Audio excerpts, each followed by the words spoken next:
MSP सहित कई मांगों को लेकर किसानों का आंदोलन जारी है और अब किसान एक बार फिर दिल्ली स्थित जंतर मंतर की ओर कूच करेंगे। किसान नेताओं का कहना है कि इस दौरान उनके साथ कई राज्यों के किसान जंतर मंतर जाएंगे।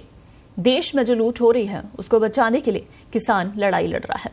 उन्होंने कहा कि हमारी अभिव्यक्ति की आजादी को छीना जा रहा है। जनता को हमारे लिए सरकार से सवाल करना चाहिए। जंतर मंतर कूच के ऐलान के साथ ही किसानों ने सरकार से साफ मांग की है कि किसानों को प्रदर्शन के दौरान हुए नुकसान की भरपाई भी सरकार द्वारा की जाए। किसान नेता तेजवीर सिंह ने कहा, किसान शांतिपूर्ण तरीके से दिल्ली में जंतर मंतर की तरफ मार्च करेंगे। मध्य प्रदेश, राजस्थान, बिहार के किसानों ने दिल्ली मार्च के लिए तैयारी पूरी कर ली है। उधर दिल्ली पुलिस ने टीकरी, सिंधु, गाजीपुर बॉर्डर, रेलवे और मेट्रो स्टेशनों पर निगरानी बढ़ाने के आदेश दिए हैं। पुलिस के एक अधिकारी ने बताया कि हमने सिंधु और टीकरी बॉर्डर पर ब्रेकर्स को यात्रियों के लिए अस्थायी रूप से हटा दिया है। सरकार तो एक बार बोल रही है अभी आप ट्रैक्टर ट्रॉली के बगैर आ जाएं, तभी जंतर मंतर पे तो एक धारा 144 है और दिल्ली में भी लगभग धारा 144 लगी हुई है। तो इसका मकसद तो केंद्र सरकार स्पष्ट करे इसका मकसद क्या है।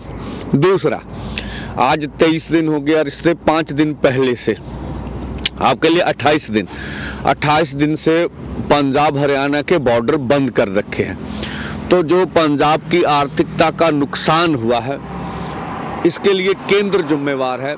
जो लोगों को व्यापारी हैं, हमारी बहुत सी वेजिटेबल सब्जियां बाहर जानी है, बहुत बाहर से माल बहुत सा अंदर आना है, हर तरह की सप्लाई है। तो जो लोगों को इतनी दिक्कत आ रही है, क्या केंद्र सरकार बताएगी देश को कि ये दिक्कत क्यों दी जा रही है। दूसरा, हमने तो अपनी तौर से कोई भी रोड ब्लॉक नहीं कह रखी है। तीसरा, हरियाणा में जो अर्धसैनिक फोर्स लगाए हैं, 70,000 अर्धसैनिक फोर्स है, उनके लगाने का क्या कारण है, क्या खतरा है हरियाणा के लोगों से। सरकार को ये स्थिति को भी हरियाणा या केंद्र स्पष्ट करे। अभी भी जो दिल्ली में गाजीपुर है, सिंगू है, टिकरी है, वहाँ सर्विस रोड अकेले खोले गए। हम तो कहते हैं सारा खोल दीजिए, हम तो बहुत दूर है। और हमने ये भी फैसला कर रखा है अभी पंजाब हरियाणा तो आगे बढ़ेगा नहीं।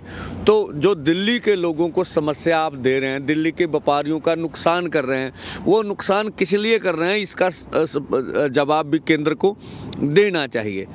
तीसरी बात है कि अब जो केंद्र जो बात हमारे सामने आ रही है वो तो अपने इलेक्शन लड़ने में मगन है, ठीक है। अब केंद्र के रिश्ते अजय मिश्रा टैनी से या मोदी सरकार के भाजपा के क्या ये भी स्पष्ट हो गए, ठीक है जी। और अशोक सिंघल से किस तरह के रिश्ते थे वो भी स्पष्ट हो गए। और अन्य भी लोग हैं जिन्होंने जीनियस क्राइम कर रखे हैं। अभी आप देखिएगा भी अभी एक टिकट और आएगी जो कुश्ती सर्कल के, ठीक है, अगुवा रहे हैं जिनके ऊपर गंभीर आरोप लगे हैं।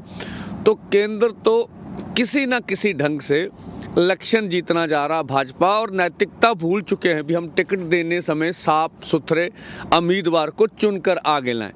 तो ये पहले दिन से कांग्रेस भी करती रही है भी बाहुबली, धन बली या क्रिमिनल मानसिकता जिनके ऊपर बहुत से केस चलते हैं। हम देखते हैं देश की पार्लियामेंट्स में जब आंकड़े आते हैं तो बहुत से नेताओं के बहुत से केस चल रहे हैं। एक तो राजनीतिक होते हैं, एक होते हैं उन्होंने क्राइम कर रखा। तो इस तरह के नेताओं को अगर आप टिकट दे रहे हैं तो देश के सामने कौन सी बात रखना चाह रहे हैं, ये तो बात स्पष्ट करनी पड़ेगी। तो हमें लगता है जो हम बात कहना चाह रहे हैं भी देश के किसान मजदूर के ऊपर कोई भी ध्यान नहीं है। तो ये जो हम बोल रहे हैं, और जिस तरह से मीडिया पे ऊपर ये पंजाब का आंदोलन है, ये खालिस्तानियों का आंदोलन है, ये जो पंजाब की सरकार उन्होंने आंदोलन चला के रखा है और ये कांग्रेस वाले आंदोलन चला रहे हैं और बहुत से अन्य बोल रहे हैं ये भाजपा ने बैठा रखा है आंदोलन में। अब देखिए ये बातें स्पष्ट कैसे होगी। तो ये क्यों हो रहा है भी लोगों के बीच एक परसेप्शन बना दी जाए, वो आंदोलन के प्रति दुचित्ती में चले जाएं कि क्या सही है क्या सही नहीं है। इस तरह का पूरा जोर लगा हुआ, तो आंदोलन तो दिन प्रतिदिन बढ़ रहा है।